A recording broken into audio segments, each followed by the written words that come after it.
ఇప్పుడు ఇదిగోండి మనం ఇక్కడ పెట్టుకున్న కట్ అనేది ఇగోండి ఈ పైది కిందది రెండు కలవాలి.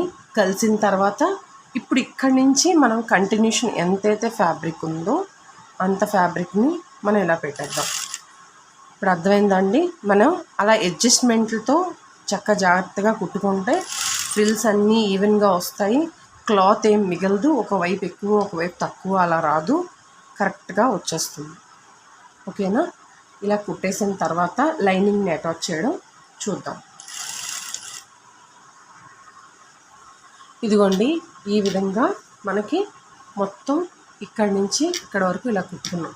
ఇప్పుడు ఇది ఇలా కుట్టుకున్నాం కదండి, దీని తర్వాత లైనింగ్ అటాచ్ చేయడం చూద్దాం.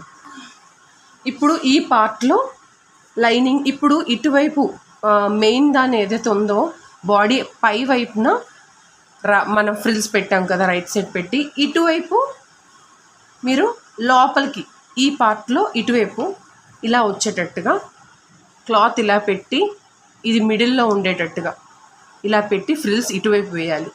ఇలా మనం ఫ్రిల్స్ వేసుకుంటే మనకి చాలా చక్కగా లోపలే ఇన్విజిబుల్గా ఉంటుంది. అది ఎలా చూపిస్తాను. ఇప్పుడు సేమ్ మనం దానికి ఎలా ఫ్రిల్స్ పెట్టామో దీనికి కూడా అలానే అక్కడక్కడ ఫ్రిల్స్ పెట్టండి. అంటే మెయిన్ పార్ట్కి ఎక్కువ ఉంటుంది క్లాత్, లైనింగ్కి అలా ఉండదు కదా, లైనింగ్కి తక్కువే ఉంటుంది. అది తక్కువే కాబట్టి మీరు అక్కడక్కడ ఫ్రిల్స్ పెట్టచ్చు. మొత్తం ఇది ఎంత ఉందో అంత పెట్టద్దు, దీనికి అంత ఫ్యాబ్రిక్ ఉండదండి. మనం లైనింగ్ తక్కువ తీసుకుంటాం కాబట్టి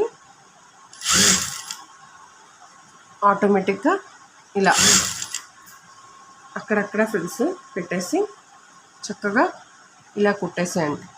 కుట్టేసిన తర్వాత ఇక్కడ డబుల్ స్టిచ్ కూడా పడుతుంది పనిలో పని. ఇప్పుడు ఇలా చేసి మనం దాన్ని రైట్కి తిప్పేటప్పటికి చక్కగా ఫ్రిల్స్ అన్నీ లోపల ఉంటాయి.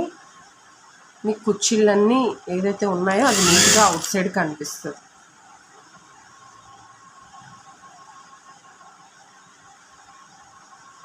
మీ ఫ్రిల్స్ పెట్టింది చక్కగా సరిపడా ఇలాగా ఈ ఏరియా మొత్తం ఇలా కుట్టేసాను. కుట్టేసిన తర్వాత చూపిస్తాను. ఇప్పుడు లైనింగ్ కూడా ఇవ్వండి ఈ విధంగా ఫ్రిల్స్ పెట్టేస్తాం. పెట్టిన తర్వాత చూసారా, ఇటువైపు ఏమో రైట్ ఫ్రిల్స్ ఉన్నాయి, ఇటువైపు ఏమో రాంగ్ సైడ్ ఫ్రిల్స్ ఉన్నాయి కదా, దీన్ని మనం ఇలా టర్న్ చేసుకుంటే లోపల వైపు ఇలా ఉంటుంది. చూసారా, లోపల మనకు ఖర్చు అంటే మనకు కుట్టినది కూడా కనిపించకుండా నీట్గా ఉంది లోపల వైపు. ఇదిగోండి ఈ విధంగా ఉంటుంది. ఓకేనా? అలానే బయట వైపు కూడా మనకి అందంగా ఏం కనిపించవండి, ఫ్రిల్స్ ఏం కనిపించవు, చక్కగా నీట్గా ఉంటాయి.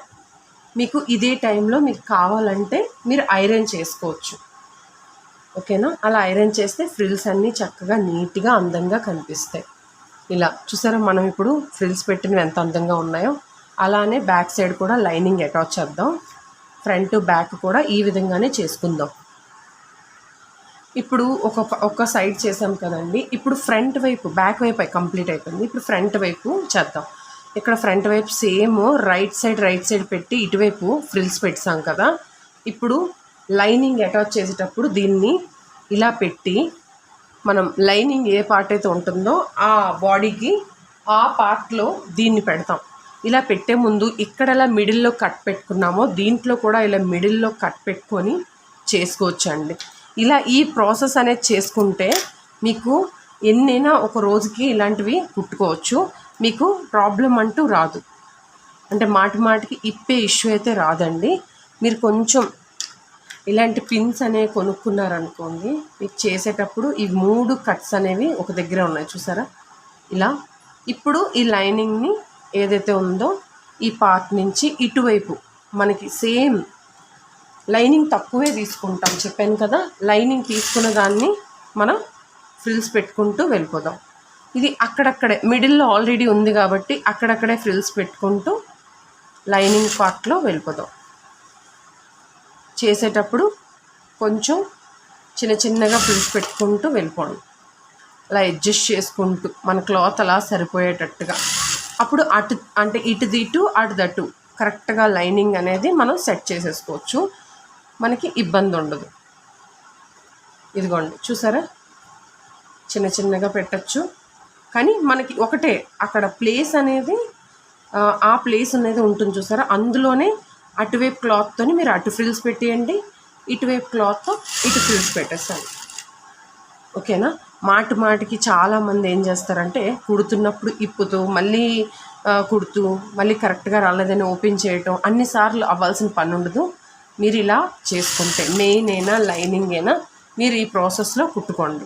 ఇప్పుడు మిడిల్లో పిన్ తీస్తాం, కిందని కొంచెం సర్దుకున్న తర్వాత మళ్ళీ ఈ పార్ట్లో ఏదైతే ఉందో ఈ కంటిన్యూషన్ అనేది అక్కడక్కడ ఫ్రిల్స్ పెట్టుకుంటూ సరిపోయినట్టుగా చూసుకొని ఇలానే కంటిన్యూషన్ చేయండి. మిగతా సేమ్ సర్దుకుంటారు. ఈ ఫ్రిల్ని ఇలా అడ్జస్ట్ చేసుకుంటూ, ఎందుకంటే మనకు లాస్ట్ వరకు ఉంటుంది కదా క్లాత్, అది సరిపోవాలి అంతే. కొంచెం ఇక్కడ ఒక ఫ్రిల్ పెట్టేసుకుంటే సరిపోయిందండి. ఇప్పుడు చూడండి అవుట్ సైడ్ చూపిస్తాను. ఇది ఇలాగా కుట్టాను కదా, దీన్ని ఇలా తిప్పేసరికి చూడండి లోపల మీకు ఇందాక చూపించాను సేమ్ ఇది కూడా ఇలా ఉంటుంది. మనకి మెయిన్ క్లాత్ లైనింగ్ కలిసి నీట్ ఫినిషింగ్ చూపిస్తుంది అన్నమాట. ఇదిగోండి అవుట్ సైడ్ మనకి ఏం కనిపించదండి. అలానే ఇన్సైడ్ కూడా మనకి ఖర్చులు కనపడవు, మిడిల్లో ఉండిపోతాయి. ఈ ప్రాసెస్ ఫాలో అయ్యి మీరు చక్కగా దీన్ని ఇలా కుట్టుకోవచ్చండి. ఇంకెవరికైనా మీకు డౌట్స్ వస్తే నాకు కామెంట్స్లో చెప్పండి, నేను మీకు ఇంకా క్లియర్ చేస్తాను.